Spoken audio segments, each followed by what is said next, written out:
Alhamdulillahi Rabbil Alameen. As-salatu was-salam ala ashrafil anbiya wal mursaleen wa ala alihi wa sahbihi ajma'een. Amma ba'd. فنسأل الله تعالى أن يغفر لنا ذنوبنا ويكفر عنا سيئاتنا. نسأله بعلم نافع ورزق واسع وعملا صالحا متقبلا وعليه نتوكل وإليه المصير. ولا حول ولا قوة إلا بالله العلي العظيم. اللهم طهر قلوبنا وأصلح نياتنا وتقبل منا إنك أنت السميع العليم. وصل اللهم على نبينا محمد وعلى آله وصحبه أجمعين. أما بعد. أيها الإخوة, we begin as we always by praising Allah. We praise Him, we seek His guidance and forgiveness.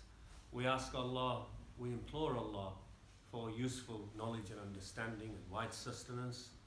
And we ask Him to purify our hearts and our intentions, to make this effort purely for His pleasure, seeking reward from Allah subhanahu wa ta'ala, no worldly gain. And may Allah subhanahu wa ta'ala accept from us our efforts. And we depend only and utterly on Allah subhanahu wa ta'ala, of course. And to Him is our return and our goal. We send peace and praise on the final messenger Muhammad sallallahu alayhi wa sallam. Last time, the session of Shaykh Arba'in al-Nawawi, of course we haven't started doing the Shaykh yet. You know my way, I don't go jumping straight into it. And way of introduction, we looked last time at a few issues to do, because it's to do with a hadith.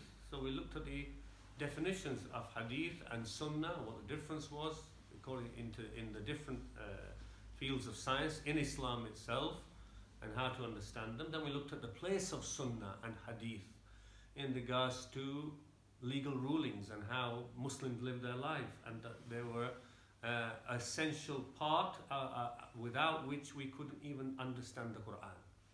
So after Kitab, we said the source was sunnah, and we looked at the proofs of that from the Quran itself, as an evidence against those who reject the idea. So now we look to the issue of this misnomer, misunderstanding, perpetuated also initially by Muslims themselves and also by the Orientalists, and to the extent that modern day Muslims have this misunderstanding that Sunnah was not written down until 150 plus years later, when Bukhari, Muslim and Muwatta was beginning to be written, as though there was nothing there before.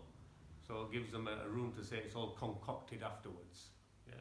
And plenty of evidence against that, or particularly linked with the hadith of the Prophet ﷺ, لا تكتبوا عني شيئا, don't write from me anything غير القرآن, except the Quran. فمن كتب عني شيئا غير القرآن فليمحوه, and whoever has written from me anything besides the Quran, then let them wipe it out. And we explained this hadith last time, so I don't intend to go into it all today.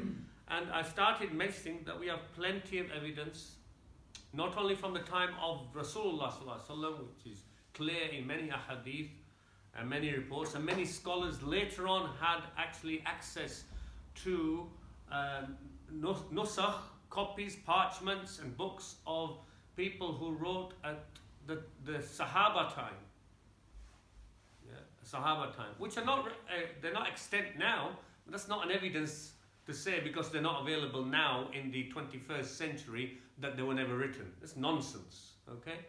And you have many scholars like Ibn Hajar and Zahabi referring to those early sources of writings from Sahaba or Tabi'in.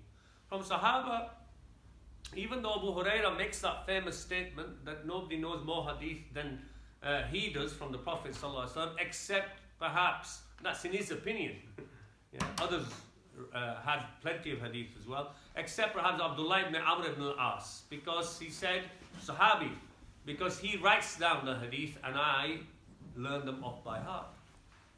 So it's well documented. Abdullah ibn Amr ibn al-As is, I said to you last time, of course the son of Amr ibn al-As, and he wrote his hadith. And we have authentic statements where he's asking the Prophet ﷺ, I mentioned to you last time, that the mushrikun were making mockery of him, that you write everything. Sometimes the Prophet's angry, sometimes he's sad, sometimes he's happy. How do you know what to write and what not to write. So he mentioned that the Prophet ﷺ said, "Write from me anything, for by Allah, in whose hand is my soul, nothing but truth comes from my mouth." So he's encouraging the writing as he did, as the Prophet ﷺ wrote letters to emissaries. That's his sunnah when he's writing. The Wathiq and Constitution of Medina, also as is extant till this day, that was written, that's part of his sunnah. Anything, and we described that sunnah, defined it last time. We have, even though Abu Hurairah is not writing himself, his immediate student, one of them, and he had many students, as you can imagine, from the Tabi'een, learning from him, was Hammam ibn Munabbih. His nuskha, his writing of a hadith, over nearly 150 hadith or so, from Abu Hurairah directly, that is even available today.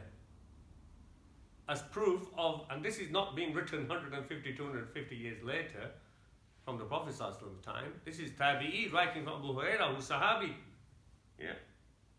That nuskha is available even till this day, and has been referred to by many scholars throughout the century as having authentic hadith in it from Abu Hurairah back to Rasulullah sallallahu alaihi wasallam. It is also famous that Samura ibn Jundub, who is Sahabi, had also a manuscript, Risala as they call it, and it is well known Hasan al-Basri, who is Tabi'i, died in 110 Hijri, same time as his companion also, Muhammad ibn Sirin, also Muhaddith and Tabi'i. They were both Tabi'i and great scholars, and transmitters of Hadith. Ibn Sirin even more accurate than Hasan al-Basri. But Hasan al-Basri transmitted a Hadith from the manuscript of Samra ibn Jundub, the Sahabi who wrote Hadith from the Prophet ﷺ directly. So that's well documented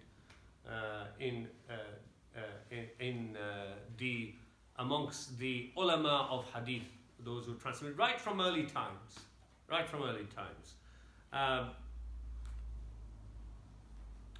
It is mentioned by Imam Zahabi, Abu Bakr radiallahu anh, had some 500 hadith written, that he'd written.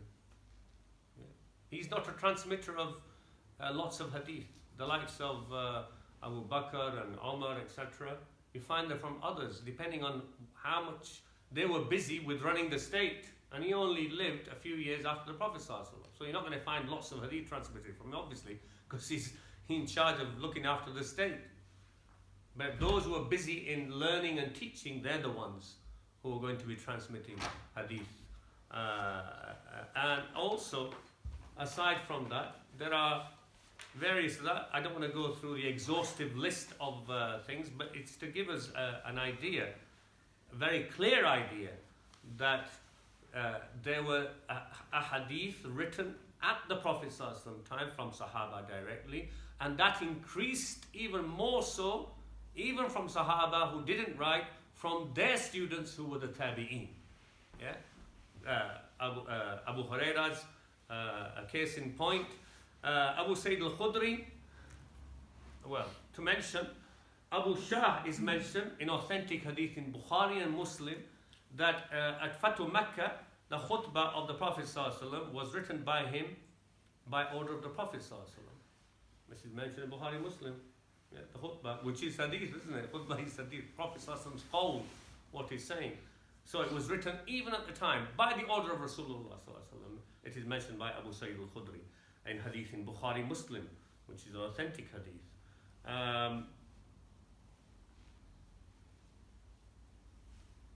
Abdullah ibn Abbas radiallahu anhu, that he became blind at the end, towards the end of his life, when he became elderly. You're talking about towards now the latter half of the 1st century Hijrah. So his students, he had books, so his students used to recite the ahadith from his books to him, so he could hear.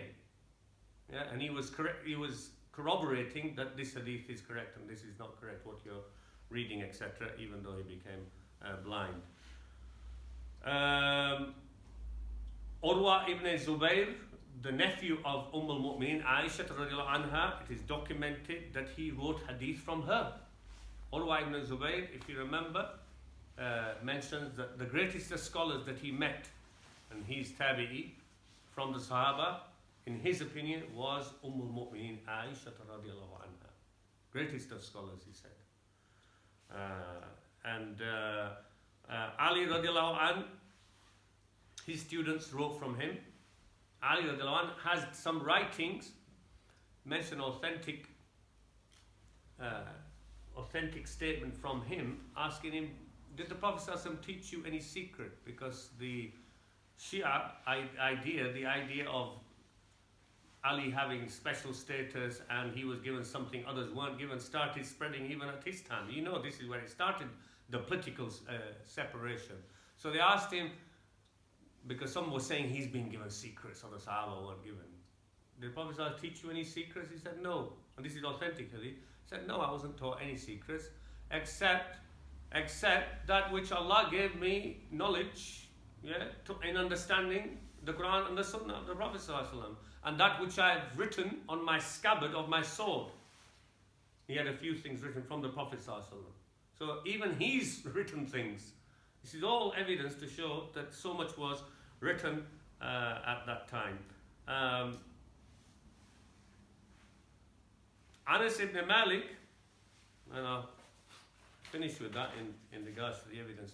Anas ibn Malik, who died in 179, is of course, the Imam of Medina at the time. There were many, he wasn't the only one, there were many great scholars at the time. They became the most famous, because Maliki madhab came from him, with all its variations and that, who died in 179 Hijri.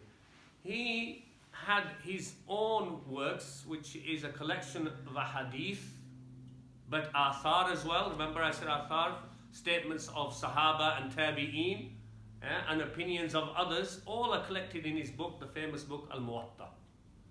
Al-Muwatta, he never made it into a book only for Sahih Hadith. He never claimed that. He never claimed that. But in it are Al-Muwatta from the well-trodden path. Well-trodden, that's why he called it Al-Muwatta, meaning this is the way of. And he has his opinions, he has statements of Sahaba and Tabi'een. He's Tabi'i, the one who come after Tabi'een. So he has himself, he taught his Muwatta for 40 years in Masjid al-Nawawi. And when he's teaching it, when the students are coming, they take his Muwatta, because they take it over a short period of time. Even though he's teaching over a 40-year period. And at one time he makes some statements, rahimahullah, he says, it took me so many years to compile Al-Muwatta. And look, you come here and you just listen to it over a period of time, over a few years, and you go away with it. Meaning he was trying to say how easy it's for you, and look how long I've spent over it. Muwatta. So Al-Muwatta, and he's Tabi'in. So they accept that. Orientalists say that the first written work on Hadith is Al-Muwatta. 179 he died, Hijrah. In other words, that's what they're saying, nothing before that. It's absolute nonsense. Absolute nonsense. And that's very important for us to understand, to counter that challenge.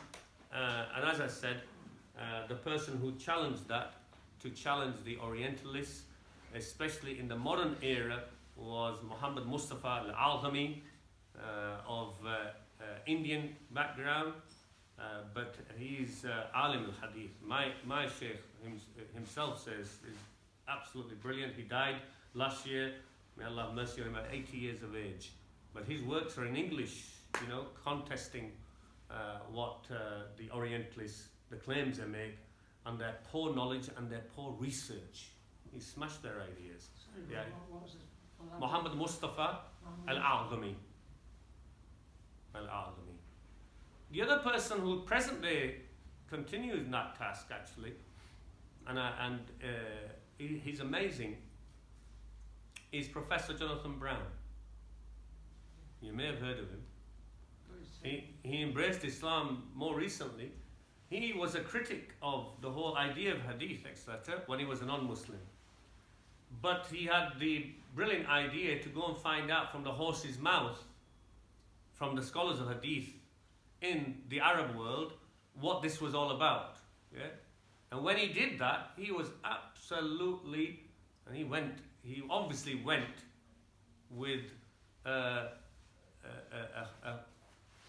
khulus, he went with good intentions to find out the truth, not with his mind made up already. Allah subhanahu wa ta'ala opened his heart and guided him to the truth from how he was amazed at the science of ulum al-hadith. And he himself has become a master in the science of ulum al-hadith, Professor Jonathan Brown.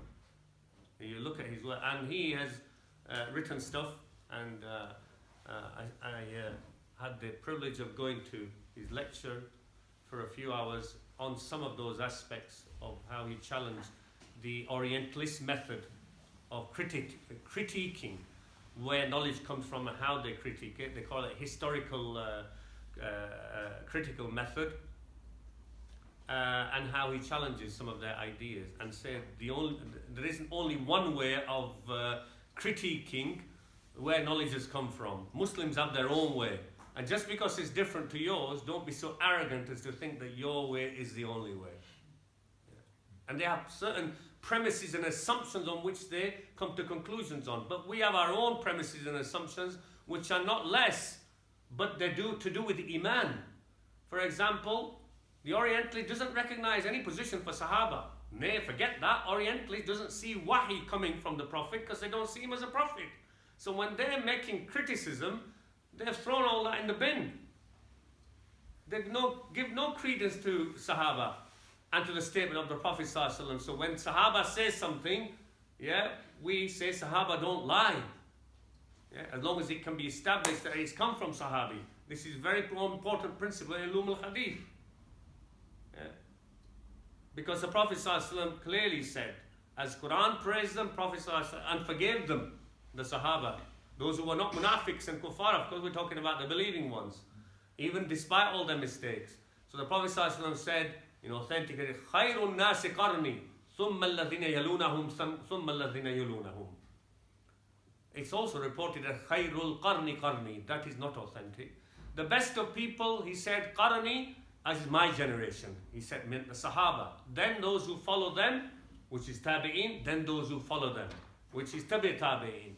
Then after that, lies and untruthfulness will begin to spread. So look at this. This is very special from what the Prophet ﷺ said. Of course, we don't say about tabi'in and tabi'in that they're all truthful, but Sahaba have a special place from Quran and from the Prophet ﷺ. Is that where the concept of Hadith Sahaba is? Yes. Yeah. As long as it's proved that it is a statement from Sahaba, that has to be proven through the isnad and through corroboration. So anyway, that's just to give you a little bit of how Orientalists come in a particular angle and Muslims come from belief in a particular angle. And the two can never be, as Akram Nawawi, one of my teachers I mentioned the last time, said that the two cannot be, they're at loggerheads. Yeah? Because if you come with doubt, you don't accept revelation, yeah, then you're gonna treat what the Prophet ﷺ said, even if it's authenticated to him, as it's rubbish. Yeah, aren't you? Because you don't accept that he's got revelation. Yeah. So the premises they base their critique on of the history of knowledge is a totally different premise. It's full of doubts and full of treating all human beings as deceptive, liars, cheats, those who get in position. They're all trying to deceive, yeah, in what they're writing. But we don't see Sahaba like that. We don't see the Prophet ﷺ like that. Otherwise, if Sahaba are like that, then the Prophet ﷺ failed miserably in his mission to transform anybody. Is that right? We have to even reject the Quran then, actually, never mind Hadith, because Quran is brought to us through who? Through the Sahaba. Radiallahu anhum ajma'in. That's why we say it. May Allah be pleased with all of them. Yeah? We have to reject the Quran because it came through their writing and their hifz of the Quran. We have nothing left if you're going to go down that road. Very important for us to understand this in regards to that. Now, so that was really to do with give you an idea of some basics of ulum al-hadith, the science of hadith. I don't go into details because ulum al-hadith, it is one of the most tricky things, and I'm not a master it, but I studied alhamdulillah with my teacher who is a master of hadith in the present day, well known in the world. But I'm a student here to him, and he's a master over there, especially in that field. And many great scholars refer to him for his tahqiq. Shaykh Abdullah ibn al-Judai, tahqiq means authority of deciding whether hadith is authentic or not authentic in this present day and age, which is an amazing thing. And even scholars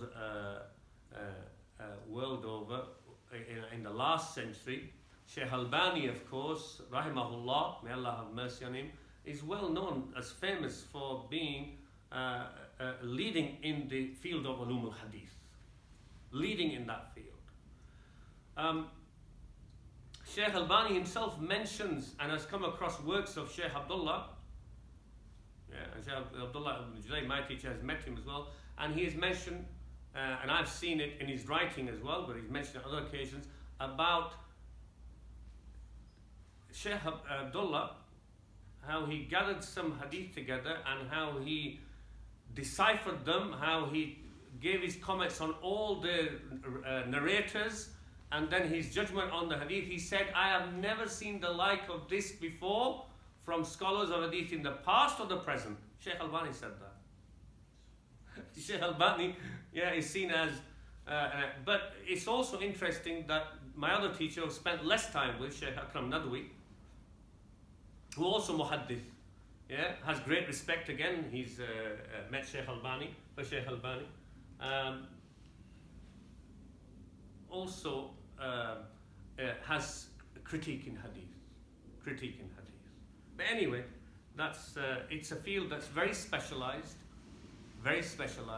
One of the things Orientalists are terrible at doing, and they pull the wool over people's eyes, is they pull out, when they want to be critical of hadith, from the hadith sources, hadith which are weak, very weak or fabricated, and they say, take a sample like that, and then they say, look, this is laughable, we can't accept any of them. Because these hadith scholars are passing these around. They fail to tell you that the hadith scholars already before they came, hundreds of years ago, said that these hadith are very weak and rejected and fabricated. They fail to tell you that bit.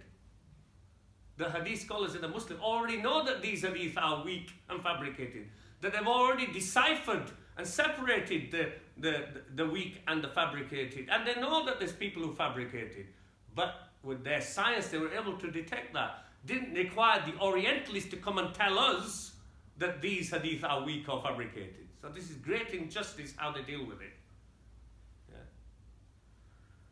Now,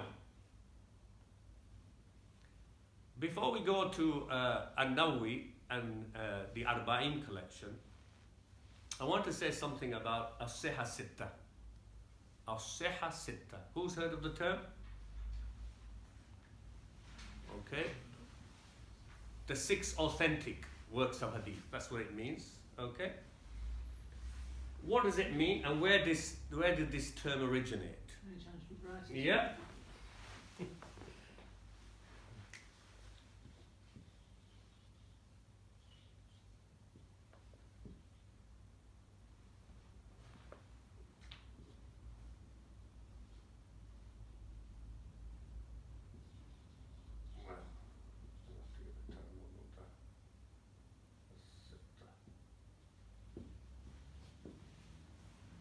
Basically, the 6 authentic.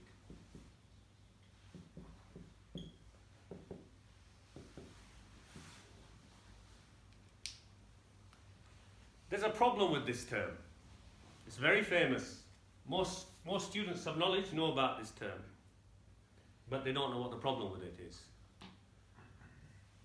Because when I was growing up and learning about Islam, I'd heard about it at that time, in the early, I'm talking about in my 20s, and generally accepted as the teachers at that time were teaching me, they weren't shuyukh on that, but they knew more than I did, my teachers at the time, that after Kitab, after the Quran, we have the 6 authentic collections of Hadith.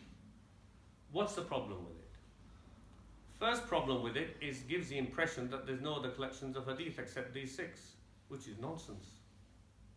Alright? First problem is that.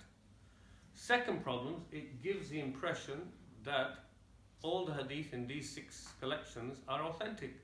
It's saying the 6 authentic. Yeah? That's how people see it. Which is also not true. Not true.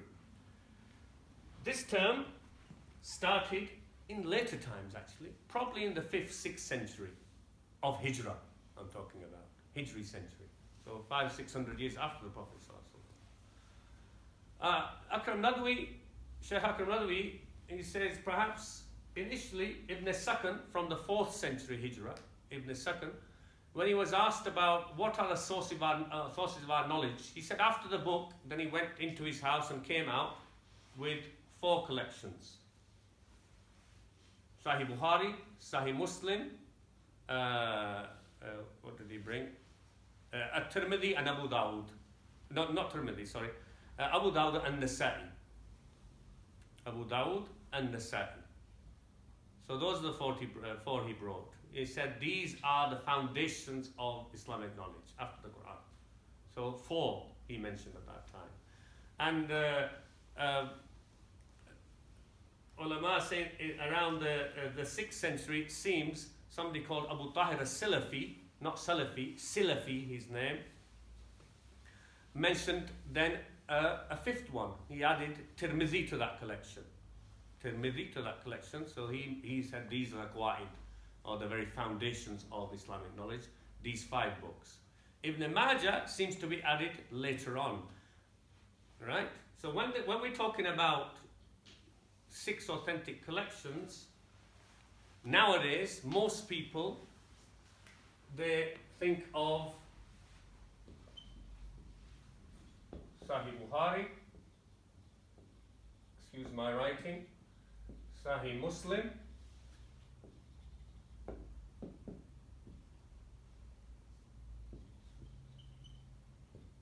Abu Dawud,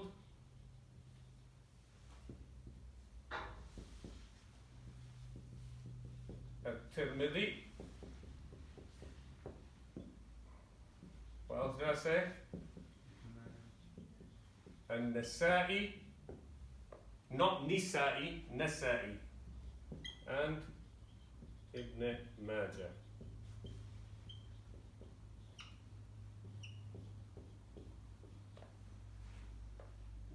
There's no agreement across the board on this, by the way, and this is another concept that needs clearing up.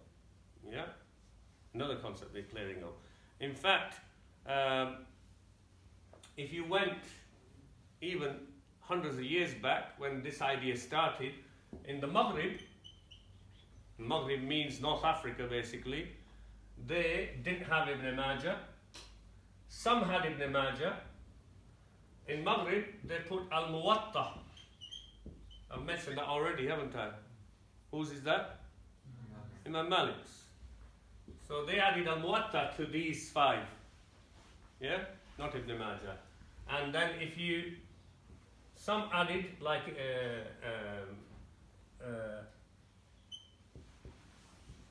Ibn Athir, I think, added Ad-Darimi. Sunan Ad-Darimi.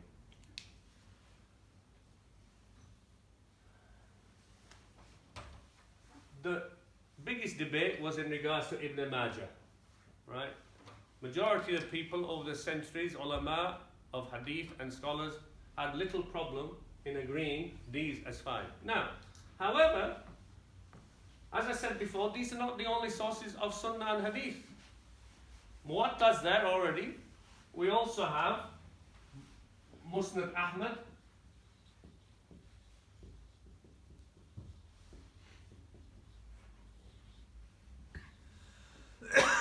Ahmad died in 241 Hijrah.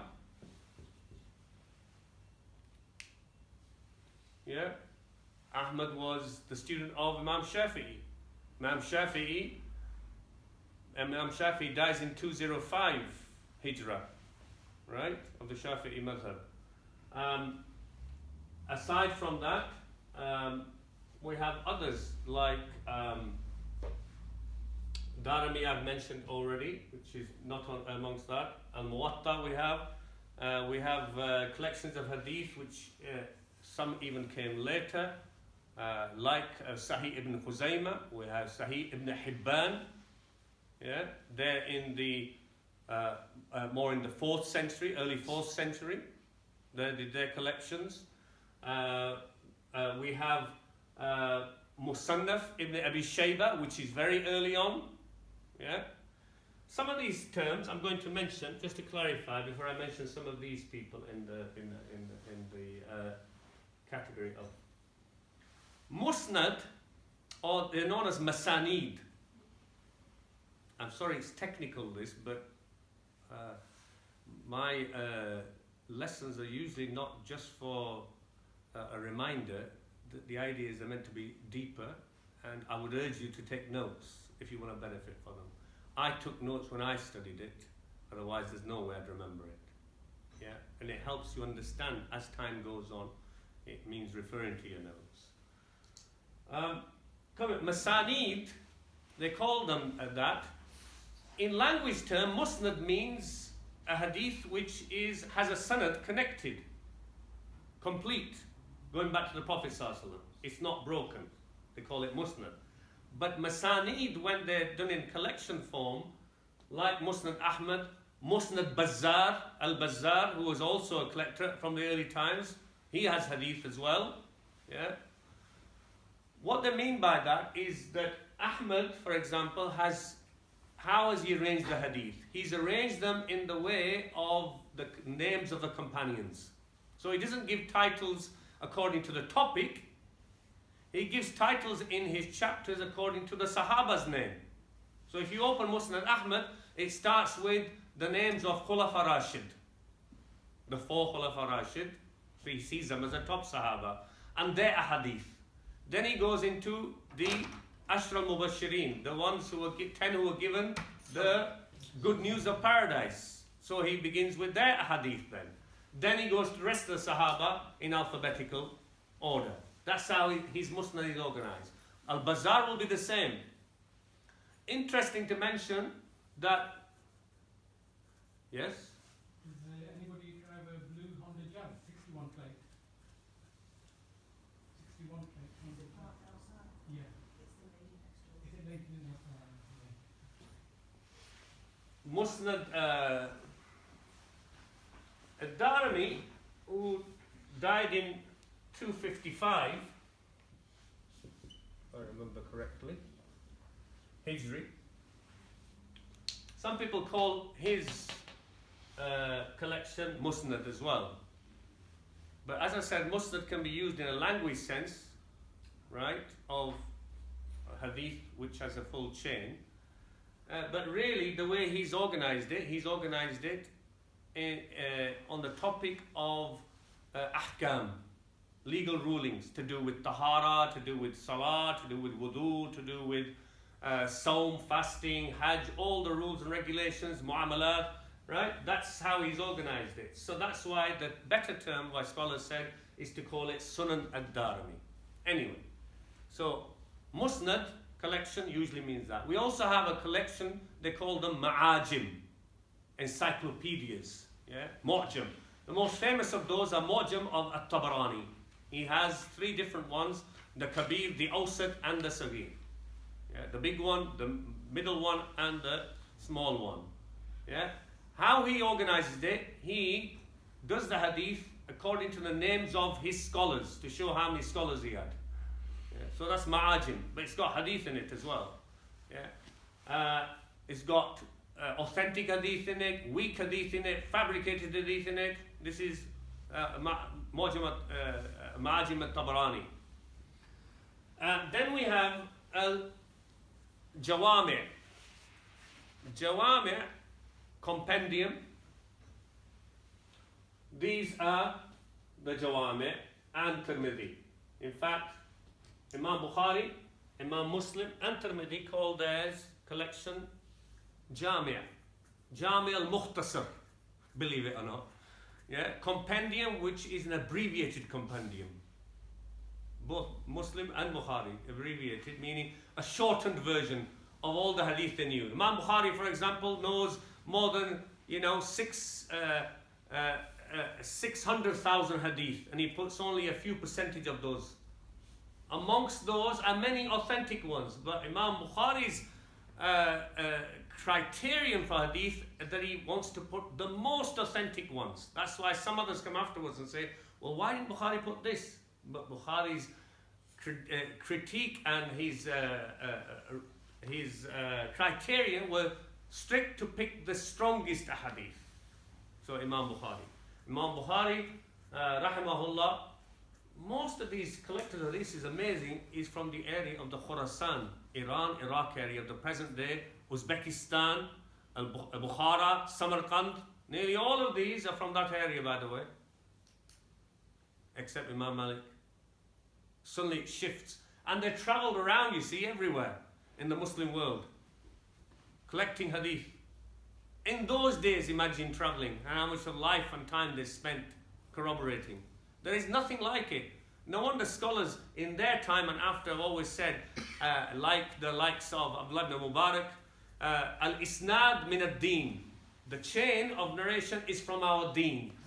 If it was, وَلَوْلَا إِسْنَادٍ لَقَالْ مَنْ شَاءَ مَا شَاءَ. And he goes, if it wasn't for the fact that we have a chain to check and corroborate, if somebody actually said that, people would say whatever they willed, whenever they willed. And we were able to know, Prophet said this, Prophet said that. And they did. And they did. So during their times, some of the leading scholars would ask people who are preachers, who are throwing out hadith. The Prophet ﷺ said, this surah has so many virtues, this ayah has so many virtues, blah, blah, blah. And there's so much about that, by the way. Most of a hadith to do with the virtues of surah in the Quran and ayat are not authentic. You should know that. It's a rule. All muhaddithin know that. Most. So anything you come across that needs double checking. For example, Yasin is the heart of the Quran. Read Yasin at the dying person or at the grave. None of it is authentic. There is nothing authentic in a hadith from the virtue of Yasin. Surah Yasin. Doesn't mean say it's not virtuous. It's part of the Quran, subhanallah. But we don't need fabricated or weak hadith to corroborate that. And when they were asked, actually some of them, we have authentic report, that the hadith scholar is saying to so-and-so preacher, hang on, you said this about this and this, and you said the Prophet said it. And you gave a chain as well. And we've checked with those people who you put in the chain, and they don't know anything about it. And what did he say? It's documented. He goes, yeah, I did it because people were too busy with the madhab of Abu Hanifa and Sirah, studying the life of the Prophet ﷺ, and they are detracted from the Quran. So I thought I'll make up some hadith about these surahs of the Quran so I could bring people back to the Quran. They say it as well, they admit it. Yeah, that's those who admit it. And then those who don't admit it. Yeah. So when the muhaddith says to them, but did you not come across the hadith when the Prophet ﷺ said, من كذب علي متعمدا أو في رواية بدون متعمدا من كذب علي فليتبوأ مقعده من النار. Did you not come across that? That whoever lies from me will find their seat in the fire?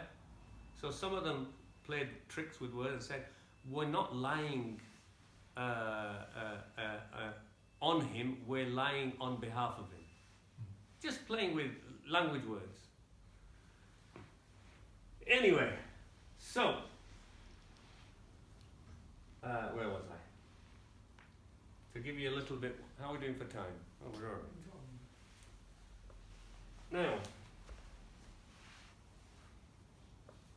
yes, Ma'ajim, we did. So, Jawami. What does Jawami mean? Jami Mukhtasar, Jami al-Mukhtasar, Sahih Muslim, Imam Bukhari. This is Muslim ibn al-Hajjaj, Imam Bukhari, who dies in 256 Hijri, and Imam Muslim, who dies in 261, a few years later.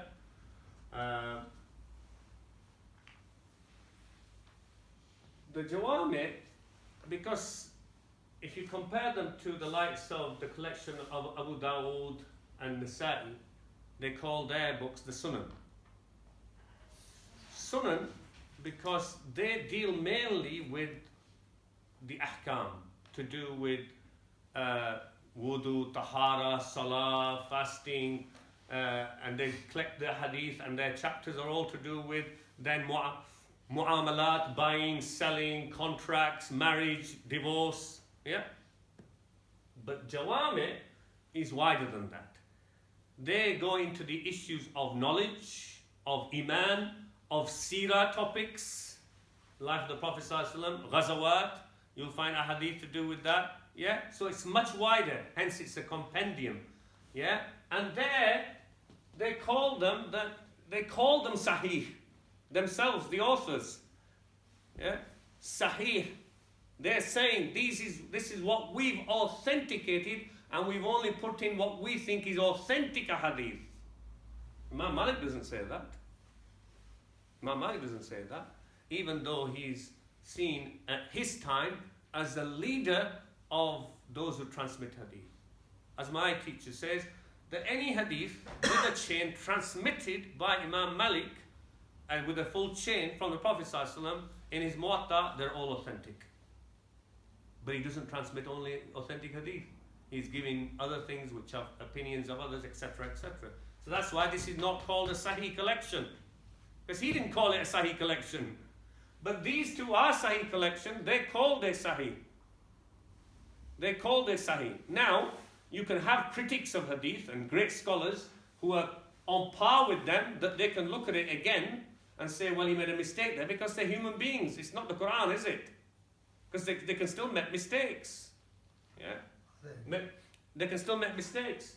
And yet, my teacher and Shaykh Akram Nadwi both say, anybody who criticizes Imam Bukhari, we criticize them. And they're muhaddithin.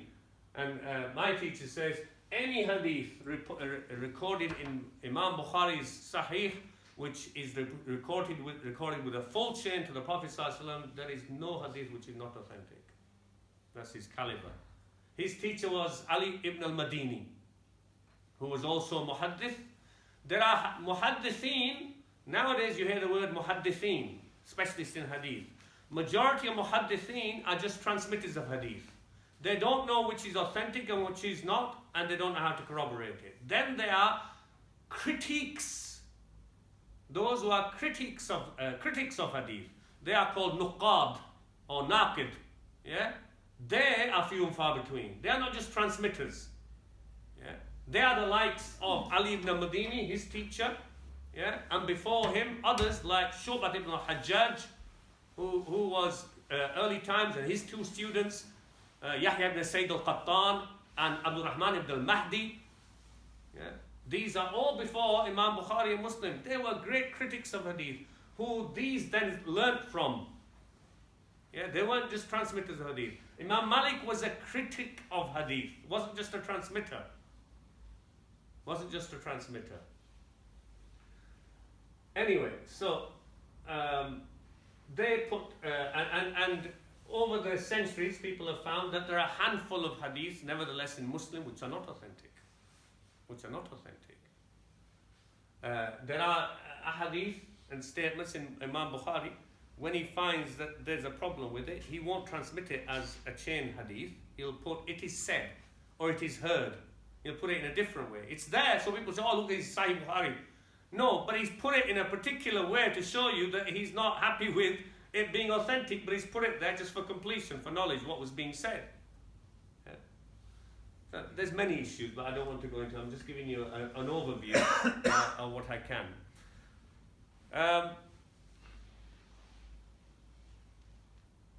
Ad-Darimi, as I said, was similar time. If he dies in 261 Hijrah and he 256 Hijrah and he's 255. So see, Darimi's scholarly level of hadith is very good. His teachers are similar to their teachers, actually. Similar to their teachers. But Darimi doesn't put the condition, I'm going to put just Sahih in my collection. And therefore, in his collection, you find broken chains of hadith, You have statements of Sahaba, Tabi'een, authentic, non-authentic, weak, and also fabricated. They're all from the same area. Many of them are from the same area. Yeah. Iraq, Iran, in all that sort of area. But they travelled around. And of course, if you look, Bukhara, and he's Darimi Samarkandi. Samarkand and Bukhara in the same area. Nisapur, Muslim, Ibn al-Hajjaj, Nisapuri. Nisapur is also in the northeast Iran, where northeast Iran is close to this area again, northeast of Iran, yeah, where you've got the likes of Uzbekistan and Samarkand, all in that sort of area. Ahmad ibn Hanbal, a great muhaddith and critic of hadith again, he's in Baghdad, yeah. He's in Medina, of course, Imam Malik. Now, these collections, even though Tirmidhi calls some people started calling Tirmidhi, you'll see the statement Jami' Sahih Tirmidhi. This is not correct. Not correct. He didn't call it that. Nobody called it that. He called it Jami', but he never said Sahih. He never put that as a... In fact, he actually... Tirmidhi is well known to actually critique at the end of the hadith. I find this hadith to be, he said Hasan al-Sahih, this is authentic, or he said this is Hasan, it's good, or this is Munkar, it's rejected, yeah, or this is very strange hadith. So he's saying all that with majority of the hadith. So when he's saying that, obviously he doesn't think they're all Sahih. So how then can you call it Jami' Sahih? Misnomer. It is not Jami' Sahih, it's just Jami'. He's collected hadith, and where they are weak, he points it out in most places. That's his opinion. Yeah, critic of hadith. His teacher, his most famous teacher of Tirmidhi, is Imam Bukhari. Imam Bukhari, and he's from Turmuz, Uzbekistan. Yeah.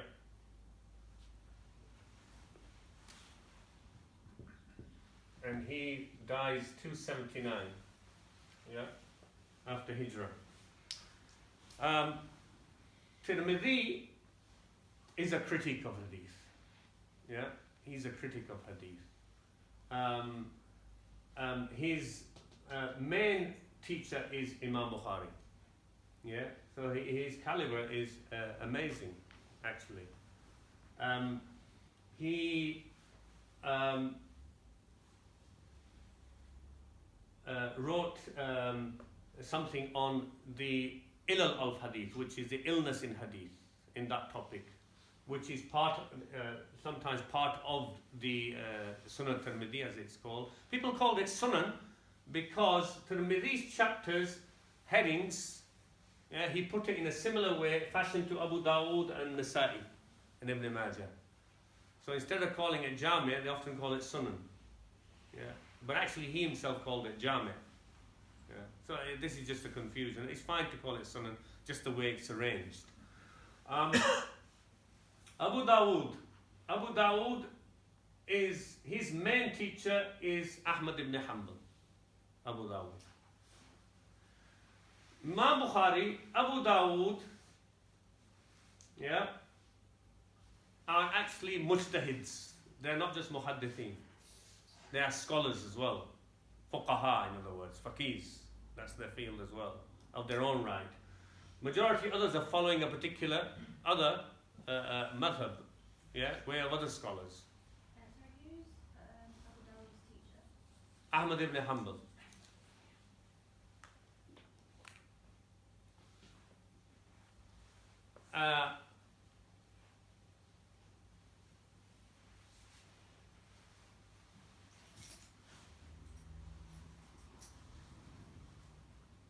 And his death is 275 Hijri.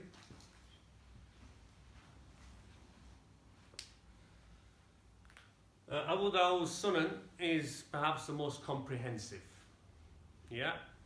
The thing with Abu Dawud is that he comments on many ahadith in his Sunan, in his collection, but not on all of them. often stays quiet about them. So then scholars have a different opinion, and only those who are versed in hadith can have those opinions about the ones he stayed quiet about. He never said I was going to put only authentic hadith. He's trying to collect the sunnah, what he can together, and obviously majority of them are authentic, yeah. But there are also in them those which are weak, those which are very weak, those which are rejected, and perhaps a handful of those which are fabricated as well. But he's made no statement, or he's made a mistake somewhere, yeah. However, so when you come across Abu Dawood, you don't just accept that it's authentic, yeah. More likely, if it says Bukhari and Muslim, for the public, if it says especially Bukhari and Muslim both agree on it, it's very likely it's authentic. Then the problem comes in its interpretation, because you can't just interpret it because you come across one hadith. You have to look at the whole topic, what the Quran says about it, what other hadith are on that topic, yeah. One thing is, that's why I tell for the public, yeah, you do not go and study directly Sahih Bukhari and Sahih Muslim. You'll confuse yourself. You will confuse yourself. What I was going to say. Imam al-Nasa'i dies in 303 Hijrah. His level of brilliance in hadith is very high. After Bukhari Muslim, they say al-Nasa'i. His criterion for choosing hadith is brilliant. Apparently he did a collection first while he was in Misr, which he called Sunan al-Kubra, the major work on Sunan. But the Emir or the governor in his area asked him to pick only the most authentic hadith in his opinion, or the authentic ones. Sunan al-Kubra he didn't say I was going to collect only the authentic ones. So then he chose from that. Some people say others chose from him, wrote from him. Ibn Sunni, for example, who's a great scholar as well, student of Imam Nasa'i, yeah. His collection is called Al-Mujtaba, or the selected ones, yeah. And also it's known by some people as Al-Mujtana, Al-Mujtana, which is a similar meaning actually, two words with a similar meaning. Yeah, most famously it is said that Ibn Sunni, his student, is the one who transmitted his Al-Mujtaba or Mujtana, which is also known as a Sunan al-Sughra, the smaller Sunan, taken from Sunan al-Kubra, which is major work.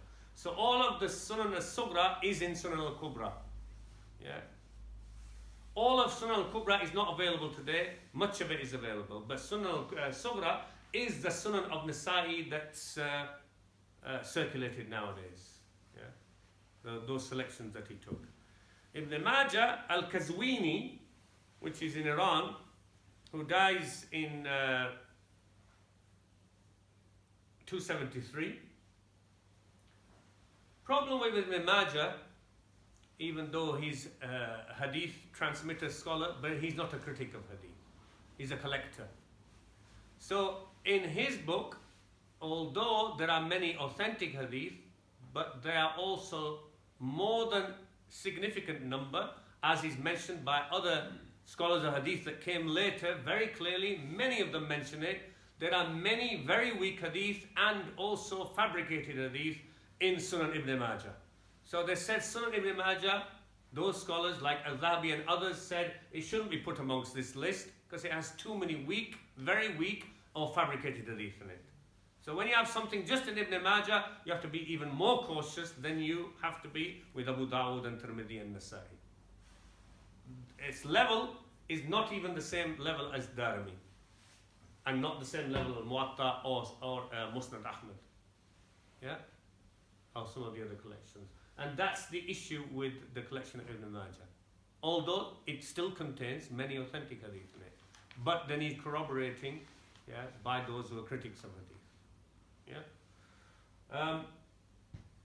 Something Shaykh Albani and Shaykh Adnaout,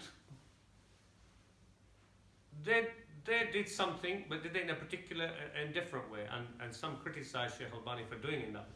He did Sahih and Da'if of Tirmidhi, Sahih and Da'if of Abu Dawud and Nasa'i, etc., of the Sunnah.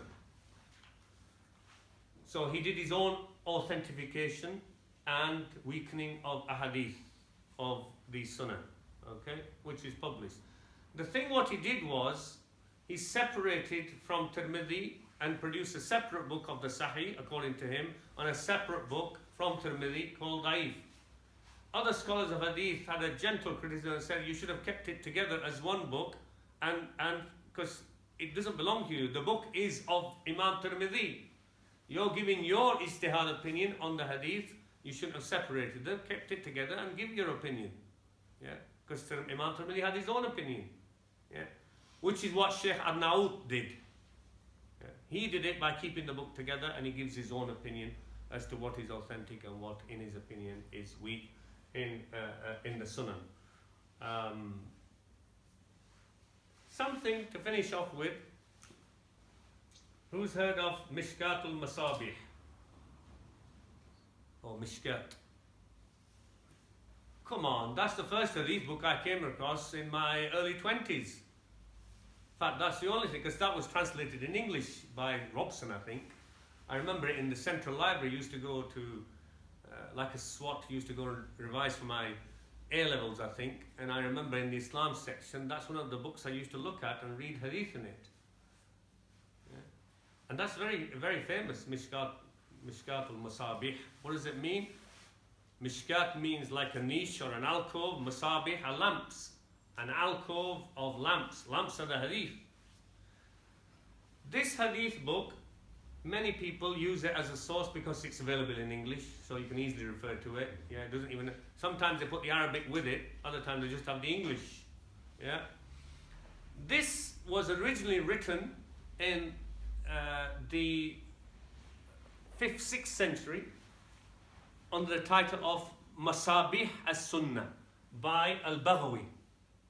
Imam Al-Baghawi, Muhaddith and Mufassir. His famous tafsir is Tafsir Al-Baghawi, which came before, a few hundred years before Tafsir Ibn Kathir, for example. So Al-Baghawi is known as a Mufassir. Muhaddith, more of a collector rather than, he's not doing tahqiq himself so much, meaning corroborating whether it's authentic. So he decided to collect hadith in his the lamps of the Sunnah, Masabih Sunnah, lamps with the hadith, yeah. And he divided each chapter and he put the headings on the chapter like Bukhari and Muslim would, starting with Iman, knowledge, etc., and then all to do with the other issues of ahkam, washing, fasting, salah, etc., etc., etc. Very comprehensive, as much as. But he divided each chapter into 2 sections. In the first section, he put only hadith of Bukhari, Muslim, or either one of them or both of them, without chains. So you don't call this book of hadith. Book of source of hadith have to have the chain. All these have the chains. Anything without chains is not a source of hadith. They've taken it from elsewhere. You follow me? So it's a collection of hadith. So here, he put Qala Rasulullah sallallahu alayhi wasallam, and then put at the end Bukhari, Muslim, Bukhari or Muslim in the first section on each topic. In the second section, he took hadith from the Sunan, from other sources. So there he'll find Abu Dawud, Tirmidhi. It doesn't say whether it's authentic or not or anything, and just puts them and collects them together. Okay?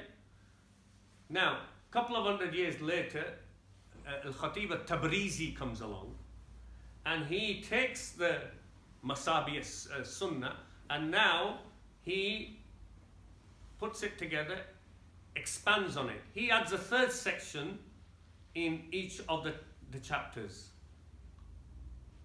Tabrizi. He again is not a muhaddith of a critique of hadith, more of a collector. Again, he's not doing it with a chain. So in the present Mishkatul Masabih, which is by Tabrizi, but it's based on a previous collection, it's not his original, of a Baghawi. Yeah. He added in the third section other ahadith. So in them is weak, very weak, fabricated, no clarification. Yeah. Shaykh Albani does, you know, a sort of Mishkat al-Masabih as well. He does clarification of various hadith, authentic or not authentic. He published that, rahimahullah. So this is about Mishkat al-Masabih. The Tabrizi builds on it, but Tabrizi, the only difference he does, besides giving the reference of where he got it from, he doesn't give a chain, but he gives the name of the Sahabi. So you'll find Abdullah ibn Abbas said the Prophet ﷺ said this, Ibn Umar said the Prophet ﷺ said this, so you just find the name of the Sahabi which is copied from there. But Mishkat al-Masabih, when we talk about sources of hadith, it is not a source book of hadith. Yeah. Source books of hadith are that ones that came with chains. Yeah. Al-Bayhaqi, who came later, you're talking about 5th, 6th century, I've forgotten exactly, much later, for example, Sunan al-Bayhaqi has chains. Imam Bayhaqi gives chains for his hadith. So any of the collections of these that I'm talking about as the sources of hadith, and others which I've not written here, Musannaf ibn Abdul Razzaq. Abdul Razzaq was very early on, even before Imam Bukhari. Abdul Razzaq as-San'ani from Sana in Yemen. Yeah. So Abdul Razzaq Musannaf, because he classified his ahadith collection with chains into topics. Yeah, that's why they call it Musannaf. So Musannaf ibn Abdul Razzaq and others as well, which so that's mostly about giving you an idea what the idea of Sihah Sitta is and what's behind it, who are the people. Amongst them are critics of hadith like Imam Malik, like Imam Bukhari and Muslim, like the likes of Tirmidhi and Nasa'i, and others are not. Imam Ahmad, critic of hadith. Yeah. And their critique of hadith is of a high caliber. Imam Bukhari used to say about his teacher Ali ibn al-Madini, who I mentioned before, that there's only one person I feel small in front of, meaning in regards to knowledge and hadith and critique. He said it's Ali ibn al-Madini. And his teacher used to say the opposite. He said he's never come across anybody like Imam Bukhari. He's talking about his student. Because Imam Bukhari surpassed them.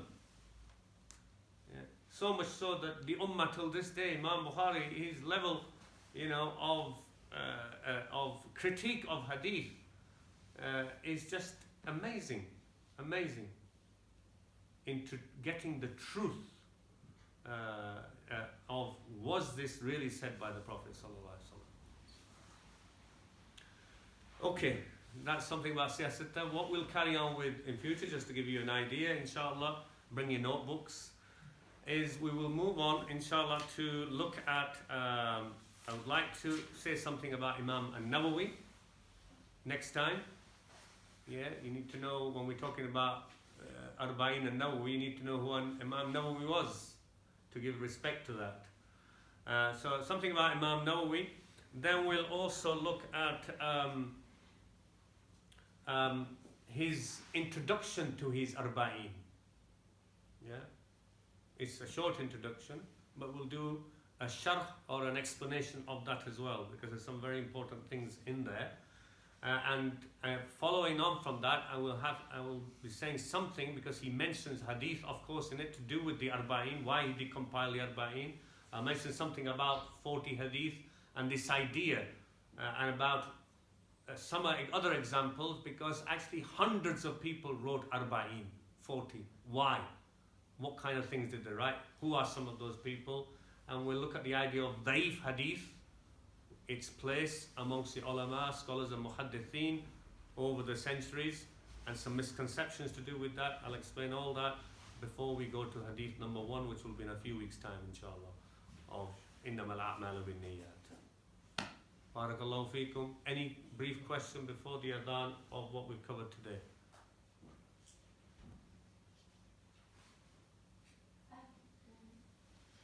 Please. Who was the teacher of Sahih Bukhari? Imam Bukhari. Imam Bukhari, Ali ibn al-Madini is one of his teachers. He had many teachers, but the most famous one is Ali ibn al-Madini. Teachers are his sheikhs who he transmits hadith from, and those who actually taught him the critic of hadith, like Ali ibn al-Madini.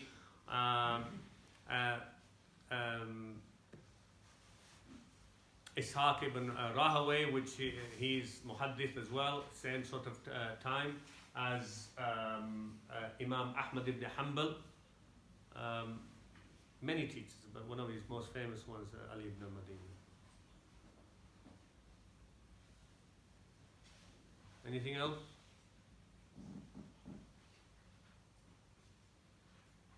No? Hope it wasn't confusing for you.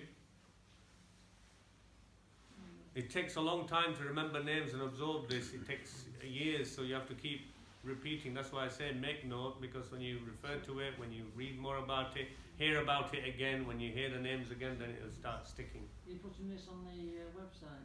I hope we're certainly recording it. Yeah. Once our people sort out the website, and I've been chasing them for years, perhaps we'll get something on there. I feel sorry for you all that you can't access all the stuff we recorded over the years. Barakallahu feekum. Aqulu qawli hadha wa astaghfirullahi wa lakum. Innahu al-ghafurur rahim. Assalamu alaikum wa rahmatullahi wa barakatuh.